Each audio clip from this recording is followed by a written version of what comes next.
If a dismissive avoidant attachment style gives you very short, distant replies, it is not always about disinterest. In the next 7 minutes, you're going to learn the actual psychological reasons behind their lack of depth in their responses of communication and how to respond to somebody without chasing them, but also how to gear the conversation in your favor so you're not just sitting there feeling helpless and disconnected. And we're going to talk about how to do this in a way that honors your truth, your boundaries, and your needs. Because if you misinterpret the way that they communicate as a rejection, you may find yourself even chasing them more and trying to people please your way through this, and honestly just running a million miles an hour in the wrong direction from what the actual step should be to increase the connection between the two of you and making sure that it's not at your expense.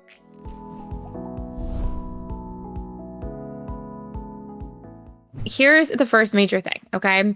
Short answers from a dismissive avoidant often fall into a couple of major categories. Yes, it can be disinterest. Of course it can. But outside of that, a lot of times it is an emotional defense against a lack of vulnerability, number one. There's kind of like a few core reasons. Number two, it can also be this dynamic of like, hey, I'm not a texter. I'd rather have these conversations in person, and really just feeling disconnected from the phone as a measure of trying to have a conversation. And number three, this is one of the biggest points. Dismissive avoidants frequently think that if you're trying to have a surface conversation with them, they're going to give you surface level answers. So if you, for example, are not, maybe you're in person, maybe you're over the phone texting with somebody, if you say to them like, hey, how was your day? And they say good, you're going to be like, oh, they didn't even ask me how my day was back. Usually what's actually happening is a dismissive avoidant is like, I don't want to have small talk about our day. And so you want to understand that their shortness is often in default mode to prevent themselves from having to engage in texting over a phone, which they often feel disempowered or just disinterested in. But that doesn't mean they're disinterested in you. And I know, of course, that can be the case 100%. But I would say it's really a 50-50 toss-up in all the experiences I've had seeing clients, where 50% of the time somebody's not interested because they're not interested. But then you're going to see other things, like they're not hanging out with you, they're not making plans, they're not seeing you regularly, they're not giving you compliments, they're not asking you questions about your life when you're in person with them, talking to them.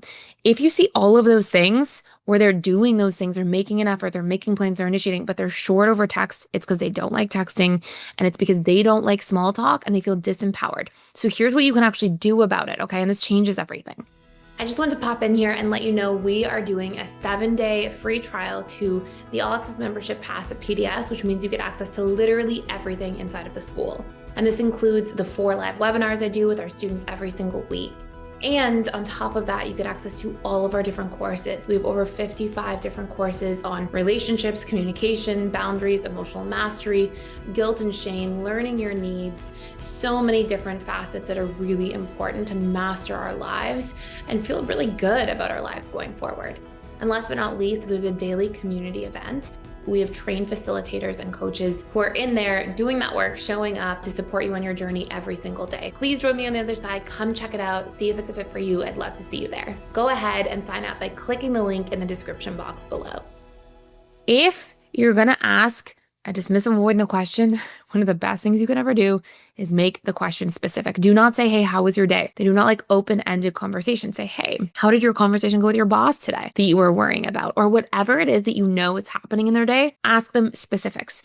Specific questions, whether it's over text, whether it's in person, allow a dismissive avoidant to come out of the shell that they have where they're like, oh, I only want to engage in conversation when it's necessary. This doesn't feel efficient. This doesn't feel meaningful.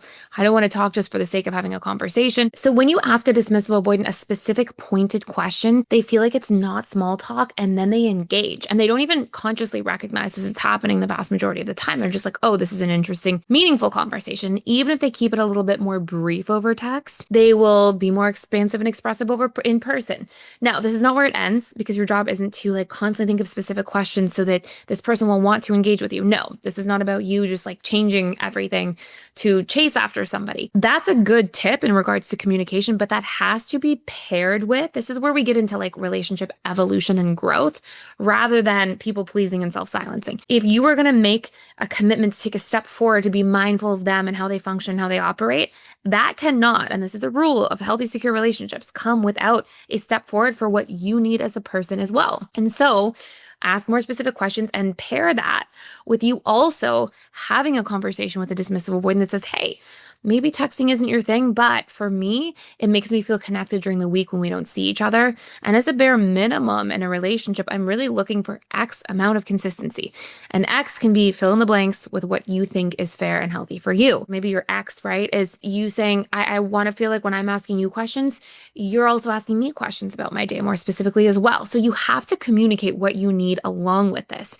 And together with that person hearing and understanding your need and being able to show up for that, along with you making an effort to be like, oh, I know the sort of work around here with them, and to ask more specific questions, not only will your text messaging improve and get better, but the conversation as a whole will improve. You'll stay more connected, and you give the opportunity to that person to take a step forward, right? And show up for you too. If they don't, then it becomes a different conversation. If they don't, then maybe you're not in the right relationship with the person. If somebody's never going to make an effort to communicate with you, or if you're seeing, like I said at the very beginning of this video, a dismissive avoidant who is never making plans with you, not seeing you consistently, only talking to you late at night, perhaps when they seem bored or they're looking to meet somebody late at night. Like if you're seeing those things, don't engage with that unless that's truly what you're looking for too, for some reason. But in those cases, you know the person's not interested in anything else. But if somebody is making plans, you are seeing them regularly, but they're just, that conversation with them over text is just a little bit dry. You're just having a hard time really clicking, connecting, thriving. That is your workaround, but make sure you communicate your needs. If you enjoyed today's video, please make sure you like, share, subscribe. And I would love to hear from you what your hacks are to thriving in a relationship with somebody of a different attachment style, and what's working for you and what's not. Thanks for watching, and I'll see you soon.